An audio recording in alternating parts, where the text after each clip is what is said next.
अशोक चव्हाण माजी केंद्रीय गृहमंत्री शंकरराव चव्हाणांचे सुपुत्र, महाराष्ट्राचे तरुण मुख्यमंत्री।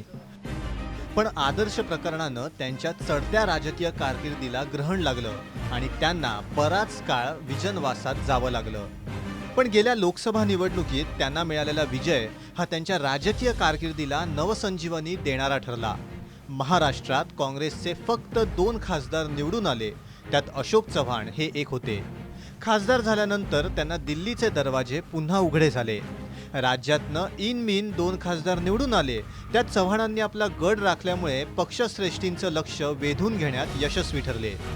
त्यांचं राजकीय पुनर्वसन करत पक्षानं त्यांना राज्याचं प्रदेशाध्यक्षपद दिलं। अख्ख्या राज्याची जबाबदारी दिली असतानाही स्वतःच्या जिल्ह्यात प्रभाव कायम राखण्यात अशोक चव्हाण यशस्वी ठरताना दिसत नाहीयेत।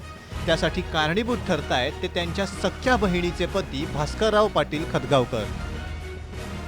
खतगावकर काँग्रेसच्या तिकिटावर खासदार होते, पण त्यांचा पत्ता कापून अशोक चव्हाणांनी काँग्रेसच्या तिकिटावर लोकसभा निवडणूक लढवली। त्यामुळे नाराज झालेले भास्करराव पाटील खतगावकर यांनी भाजपचा रस्ता पकडला। त्यांचं हे पाऊल चव्हाणांसाठी फारच त्रासदायक ठरतंय।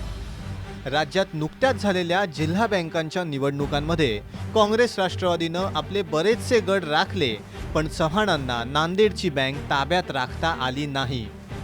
खतगावकरांनी चव्हाणांविरोधात सगळ्या विरोधकांना एकत्र करत बँक चव्हाणांच्या ताब्यातनं हिसकावून घेतली। आता हे कमी की काय म्हणून अशोक चव्हाणांचे एकेकाळचे विश्वासू आणि अत्यंत जवळचे मानले जाणारे ओमप्रकाश पोकर्णा यांनीही चव्हाणांची साथ सोडत भास्कररावांसोबत भाजपचा रस्ता पकडलाय। पोकर्णासारख्या एकेकाळच्या कट्टर समर्थकानं साथ सोडल्यानं चव्हाण नांदेडमध्ये काहीसे एकाकी पडल्याचं चित्र दिसतंय। सतीश मोहिते, जय महाराष्ट्र, नांदेड।